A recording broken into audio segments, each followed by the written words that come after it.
Hey Fit Fam, Coach Rye from Team FFLEX. Today we're going to be looking at Bikini Pro, IFBB Bikini Pro San Diego Championships. We're going to look at our top 5 competitors, talk a bit about the placings, why they may have landed the way they did, the criteria overall, and the direction for 2025 Bikini. No matter your level, you could be never compete before, going out for the first time, and that's a freaking great goal. Congrats to you if that's what you're doing. You could be trying to get a pro card, another freaking epic goal, or you could already be a pro and, you know, trying to get yourself to the Olympia. That's what I make this channel for, is to hopefully give you all better insight into how you can improve your prep, your physique, your goals, and everybody can win. That's the whole goal, right? So if you're new here, make sure you subscribe, you hang out with me. Got a lot of great cool videos coming up, and let's get down to it. So we have San Diego Championships here, IFBB Pro, and we're looking at our top 3 right now. We're going to go all the way through top 5, but we're going to start with top 3.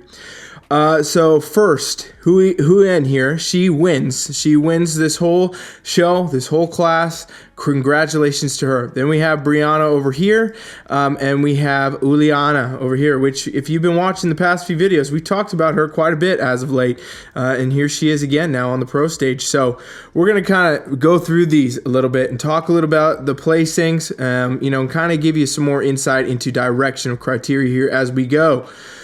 So as we know, bikini is all about the hourglass shape, right? You want to have the narrow waist. You want to see the muscle development kind of be symmetrical to the upper body in the lower body, and overall just create the shape. At the pro level, I'm not going to hammer this because, you know, it's going to be consistent across the board with each athlete. We're going to see, you know, that hourglass shape being created. These are IFBB pros. They're placing in the top 5 at a pro event. There is no doubt that they're going to showcase that shape in that hourglass, right? So let's talk about some clear differences. So Hu En here, she is debatably the most muscular on the stage, okay? And what I mean by that is just the level of muscle density that she brought to this competition. So as you look at her shoulders, very developed shoulders here in the point where we're seeing fullness, roundness. This is very consistent with bikini criteria, right? And, you know, you may look at this and say, she looks like she's a little bit, you know, dominant in the upper body, but realistically, no, not a chance, because you look lower body, a lot of glute development, a lot of quad, a lot of hamstring. So she has a lot of muscle on her frame here. And this is something pretty consistent with what I've been seeing at pro events this year, but also even the amateurs in the NPC here. Judges are really coming back to the roots of saying, hey, we want a lot of shape in bikini. We want to make sure that's happening.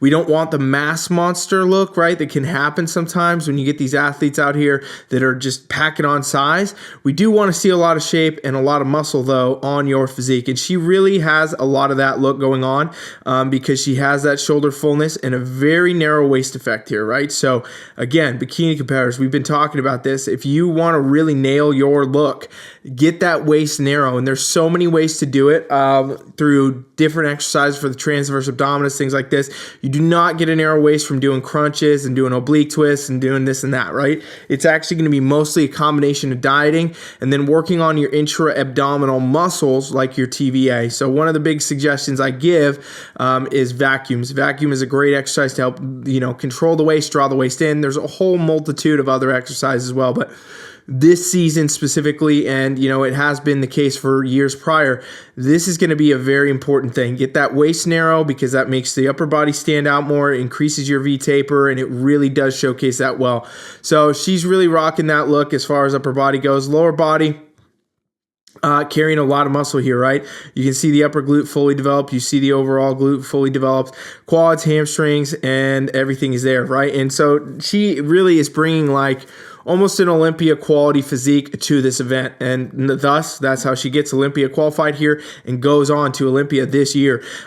This is a very, you know, top of the notch type of a look for bikini here, meaning if she gets much bigger, it's probably not going to favor her. If she gets much leaner, probably not going to favor her. This is just, you know, a complete packaged look right here that she brings, and it's very symmetrical, a lot of shape, a lot of good formation of the muscle, and that's pretty much what you would want to see in bikini division, right? So that's a slam dunk look for her. Now looking over here at Brianna, a lot of the same similarities when we look lower body, right? So we can see some upper glute development, overall glute development, quad, everything here. Very similar conditioning level for her. What stands out to be different to me is that, you know, her upper glute, if you look here, can be it looks to taper off, become a little bit more flat right there. So a little bit more fullness in that upper glute is really key. And this is something, you know, I coach bikini competitors all the time. I've been doing it for years.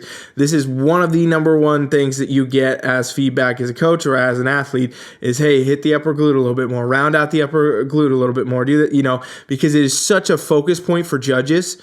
So even if you're not a pro, you're not at this level, right? You want to make sure you're focused on that, bringing that upper glute through, making sure that fullness is there, and really just never letting that be a focus point that goes away. Keep focus on the upper glute. It will be an advantage for you, right? And so that's maybe one area for her. But overall, what I do think too is upper body is not as developed, right? So still good shape overall, everything is there. Waist tapers in good. Upper body though is not fully at the same level as the lower body, right? So it looks to be just a tad lower body dominant here in the glutes and the hamstrings and the quads, which kind of throws off the symmetry, which again, we're talking about the pros, top pros at this event here. So these are all very, very good quality physiques, very good examples of criteria.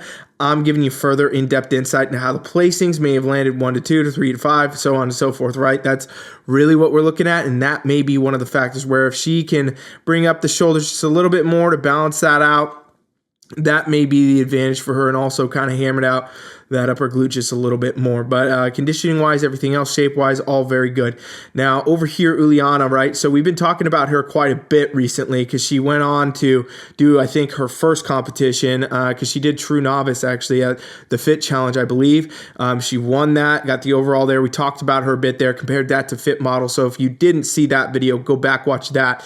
She then went on to win Arnold Classic Pro Card right there. So we just talked about that literally a day or two ago. And that was there. And now she's competing here as an IFBB Bikini Pro and taking third. So very good, you know, in a lot of ways, example of where the criteria is, considering she's basically compete every month the past 3 months or so, and she's won and continue to climb the ranks here, and now is taking third at a pro event. So for her, it's a lot of the same things we talked about in previous videos. To highlight, she's got the great structure, great shape, narrow waist, everything's here, glute, quad, hamstring development. For her, I think she just needs to, and I said this in one of my earlier videos, right, if she wants to continue to advance in the pro league, going to have to add a little bit more muscle. So the shape and the size and all that is good, needs a little bit more. So maybe a tad more in the shoulders, tad more to the glutes and the hamstrings and the quads, just kind of bring everything up a little bit. And, you know, that would be a very comparable physique at that point to Huen here, where she's got a lot more muscle on this frame, a lot more of that density,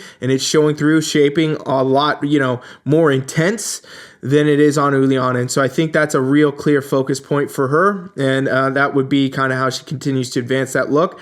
Very, again, very consistent top three right here, where we're seeing just all the exemplified points of bikini, where you have that shape, you have, you know, maybe some muscle groups that you could balance out a little bit more, but really clean look. And, you know, if you watch this channel and you have a hard time looking at this and understanding exactly what I'm saying, or you don't know when it applies to yourself, which I've run into with competitors all the time, right? Competitors are always like, where am I at? Where's my strong point? Where's my weak points? What do I need to be doing? Well, I offer a free coaching trial, and you can check that out. It's in the description. You can train with me free for 7 days. I can review check-ins. I can review posing videos. I'll build you workouts, you know, specific to your physique to make you the best bikini competitor that you can be, or whatever division you're doing. If you're watching this from another division, I coach for them all.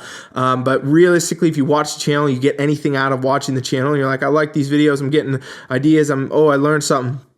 The trial, the free trial, 7-day trial, 100 times better, okay? 100 times better to come in there, train with me one-on-one, and get all your questions answered, get everything you would want out of it. So definitely take advantage of that. It's one of these things that, you know, we have in the play right now, but it could go away at some point. It may not do the trial as much depending how it goes. So check that out now. Get on that so we can meet in the app and talk a lot about that stuff. Now, let's go to the back, okay? Because back pose, we always talk about bikini female divisions. Any division, really, though, even in the men's divisions, are won largely from the back. And this is where we get a full, complete look of a lot of the points I just made up front. it's all coming together back here. So Huen, she has a good shoulder shape. This is about where you should see it for Bikini. Again, definitely pushing the envelope, right? Like this is an Olympia quality physique right here that she's brought, or at this pro event. But we'll see what she brings to Olympia. Probably going to be pretty comparable because it's pretty much that type of a look. So a little bit more pushing the edge of where the shoulders could go, but still right there where you would want to see it. Tapers into the waist. Everything's good here. This V-tapered look. Lower body wise now, this is where she really outshines on everyone else in the top 5, right? So she's got the most full upper glute, the most overall glute density, the best separation of glute hamstring tie-in, and then a very good symmetry between the hamstrings and the quads. So really key that, your glutes take the show in the back pose realistically in pretty much bikini, wellness, so on and so forth. That's what you would want to see. The glutes are a huge focus, hamstring and quads focus as well, but they need to just basically match in symmetry to what the glutes are doing. So she really nails that look. It's a little bit, again, like, you could say this is getting a muscle heavy look. She's got a lot of muscle on her frame, but she's still right there. If she goes further, I think it'd be a problem for her, right? If she ends up getting bigger glutes, bigger shoulders, bigger this and that, may push her a little bit too far out of the look. Right here, though, maxed out on her physique. Very, very good. Hard to say there's much else to be improved upon. So looking over here at Brianna, now this is where you can see realistically a lot of what I said about the shoulders. We don't get a lot of that shoulder shape, right? And it's hard to see on this background, but we don't get a lot of that shoulder shape from the back. And, may or may not be that big of a deal. Tapers in. Lower body wise, though, you can tell just not near the muscle development as Huen here, right? So still a good shape, upper glute, overall glute, tie-in, everything's here. Hamstrings, you could almost say, start to overpower the glutes just a tad. I mean, they do kind of meet in symmetry, but the glutes need a little bit more just fullness and development to them realistically, especially if you're up against Huen here in the lineup, who has basically maxed out the muscle on her frame at this point, right? So that's a major factor for her. And then Uliana, same thing over here.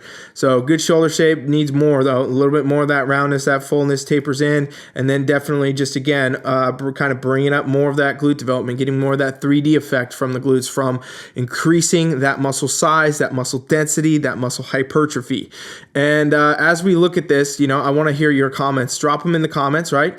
Do you like the way that this show was placed? Do you think Huen definitely slam dunks this? It's just total win for her. Do you think it should have been Brianna, or do you think it should have been Uliana? Let me know. I want to know what kind of look you guys are preferring. Are you preferring the more muscle, and maximizing that muscle look, or do you prefer a little bit more of the less muscle look in that top 3? Let me know.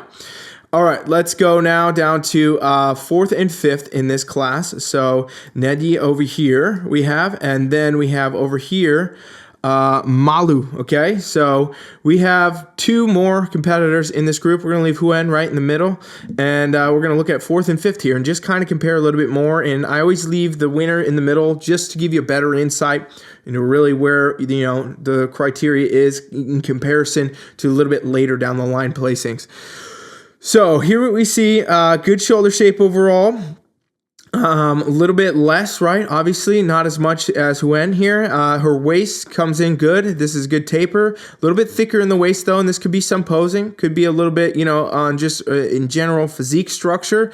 Glutes, quads, hamstrings, everything's good. I will say very glute forward look here, meaning like there's a lot of glute dominance going on compared to this upper body. So her lower body does look definitely more dominant, even in the quads, than her upper body. So that's probably a major factor here. Pretty on par with condition. However, the upper body could use some more shape, more fullness to definitely match that lower body, or you would have to kind of downsize the lower body. So competitors run into this a lot. I see this a lot with amateurs especially, right? Because it's very common for amateurs to have a discrepancy upper to lower, left to right, something like that needs to be corrected.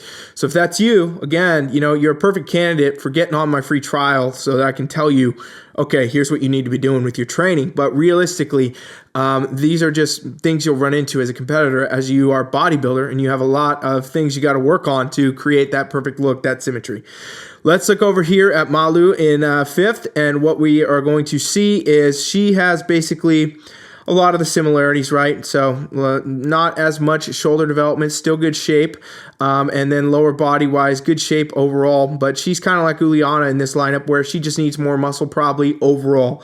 A little bit more in the glute, a little bit more in the hamstrings, the quads, and then the upper body. Right now, she is getting a lower body dominant look because her shoulders are not as filled out, not as developed. So again, that's an indicator. One thing too, I will note with her midsection, this appears to be her doing a little bit of a vacuum in her pose, which is a good thing because it narrows the waist. If you overdo it though, judges do note that and they will see that and they don't necessarily like that look as much, right? So if you are vacuuming in your front poses, ladies, make sure that you are doing it to the degree where you get to kind of midline, flat stomach, not really to the point where it starts to pull in too much because that will kind of score you down. Judges are not really looking for that look and it can do some negative things on your physique, right? Where it can show your ribs too much, things like that. She doesn't really have this. I'm just talking for amateurs. Those of you out there or new pros, anybody trying to get a pro card, right? Those factors do really play a lot into scoring and something you want to pay attention to. As I always say, full stories told from the back. So Nedia over here, she's got this good shape overall, ties in really well. Overall upper glutes good, overall glute fullness, everything here. Not just not having, the same amount of muscle up top is a major factor when you look at it, right? That's the biggest thing. Needs a bit more balance in that direction. Otherwise, I think that's a pretty complete look. You could say adding a little bit more muscle to the glutes because the hamstrings may be just a tad overpowering to that. So that may be another effect for her, add some more development. And then when we look over here at Malu, you can just tell the upper body is not as developed, especially as Huen's here, and that's a major factor. Also, the overall glute structure needs to be brought up, right? So more upper glute, overall glute density, pulls through that tie-in a little bit more because her quads and her hamstrings are definitely looking a bit heavy here, right? You can see a little bit of that sweep effect from the quads, from the back, hamstrings here. That definitely is a look that kind of overpowers the glute in this shot at least, right? So definitely, again, a very clear message from judges that your goal is a bikini competitor 2025. Bring the shape, bring the muscle, bring the condition in the perfect way. And again, I think with this placing as well, even though she does have a lot more muscle, right? It's a very kind of aggressive muscle profile. It is a totally within the criteria, like about 100% what you would want to see, right? So nails the look, brings it through. This is the age of bikini right now where we're talking about a lot of shape and size and structure being the key forward. You'll notice nobody in our top 5 is over muscled. Like we're not seeing any of these humongous shoulders. We're not seeing any of these, really thick waists because of just how much muscle they have. We're not seeing overdone glutes or quads that look like they're in wellness. We're not seeing that. We're also not seeing anybody ultra shredded, like to the bone, too lean, like we've seen at some events, right? So all in all, I've been saying in every episode, but I think that, bikini's criteria is coming back to the roots. It's a very exciting time for bikini in a lot of ways. So if you're on the fence about competing, getting involved, keep in mind we're looking at the pros. You do not need to look like this to start competing. These are the top, the best in the world in a lot of ways. Placing top 5 at a pro show is a Hail Mary goal for a lot of competitors because it is a very big achievement. And ultimately, you can get started at the amateur level in the NPC anytime, and you really should, because right now it's a great time to do that. So I want to know what you guys think. Anybody in the top 5 you think should have had that better, or do you think it's total slam dunk for Ryan here, right? I want to know. Comment it down below and subscribe. We got a lot more coming. Thank you for watching. Coach Ryan is out.